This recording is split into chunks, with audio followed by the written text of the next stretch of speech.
This is the Vintage Auto Racing Association's Route 66 Classic, one of 7 events in this year's racing schedule. While one racing event might not seem like it would have that big an impact on the environment, when you consider there are racing events just like this one happening all across the nation on any given weekend, and each of those events involves as many as 200 to 300 race cars, and each of those cars produces exhaust carbon dioxide known to be a greenhouse gas, plus produces waste products like used oil and used tires, you start to get an idea of the potential negative impact. Add on top of that the massive amount of driving we do in our street cars, to special events, to the supermarket, to work, and to school, and you'll see that we may just be racing toward environmental disaster.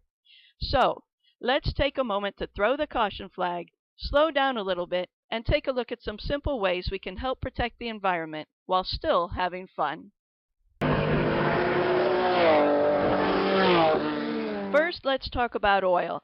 Oil leaked from cars or used oil drained from race cars or street cars, if not handled properly, can make its way into our sewer systems and out to the ocean, where it pollutes the water and creates a harmful environment for both humans and sea creatures. Whenever you park your car, always be sure to take a look at the ground after you move the car to check for any oil that may have leaked. Although small leaks may seem innocuous, remember that every bit of oil leaked by your car onto the street or ground will be washed away when it rains and will end up in the sewer system and eventually in the ocean. Americans spill 180 million gallons of used oil into our waters each year. If you spot a leak, be sure to take your car in for service right away. The fix may well be inexpensive, like replacing a used oil drain plug, and you'll be doing your part to help protect our oceans and beaches. At the racetrack, most people change the oil in their race cars themselves. When my dad changes the oil in his race car, a 1969 Winkleman WD F1 Formula Ford, he always makes sure to collect the oil in a proper and dedicated container. Later, he'll take that container to an oil recycling center in our community. When it's time to change the oil in your street car, make sure you take your car to a reputable service center where your oil will be properly handled and recycled to prevent it from damaging the environment. Next, let's talk about tires. In the state of California alone, there are approximately 40 million used tires generated each year. Used tires often end up piling up in landfills where they decay and create a toxic environment. Every race car has a different requirement for the number of tires used each year. For Dad's race car, usually one set of tires will get him through the season, plus he keeps a spare set in case of any problems. When it's time to put on new tires, he makes sure to have the work done at the track tire shop, where they'll collect any used tires and make sure they're recycled properly. On your street car, you'll need new tires every few years. Always make sure to buy your tires at a reputable tire store or service center where they will properly recycle your old tires. Used tires can be recycled for a variety of purposes, including playground surfacing and rubberized asphalt. Also, be sure to frequently check your air pressure and tread depth to prolong your tire life. A good tire gauge makes it easy to check your tire pressure. The correct tire pressure for your car is usually shown on a sticker just inside the driver's side door.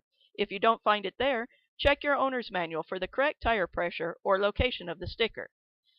To check your tread depth, just use a penny. Place it in the tread upside down. If you can see the top of Abraham Lincoln's head, you'll need to start shopping for new tires. And now for the big issue, exhaust.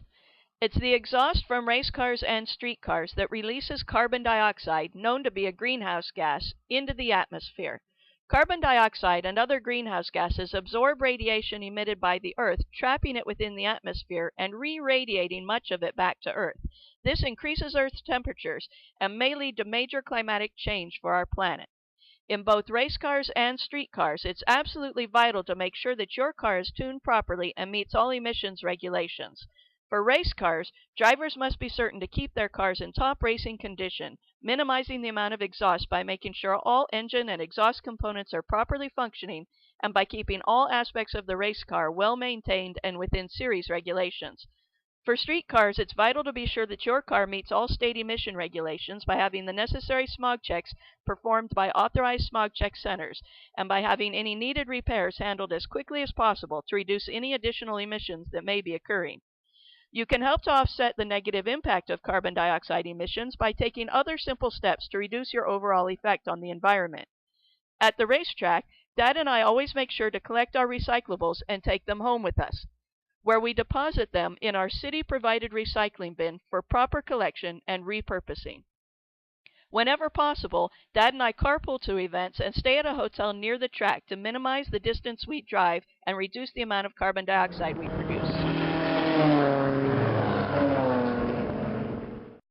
As you can see, we can enjoy our race cars and street cars while minimizing our negative effect on the environment by consciously taking some simple steps to reduce our harmful actions. Whether we're racing for the checkered flag or racing to work, we need to do our part to be certain we're not racing toward disaster.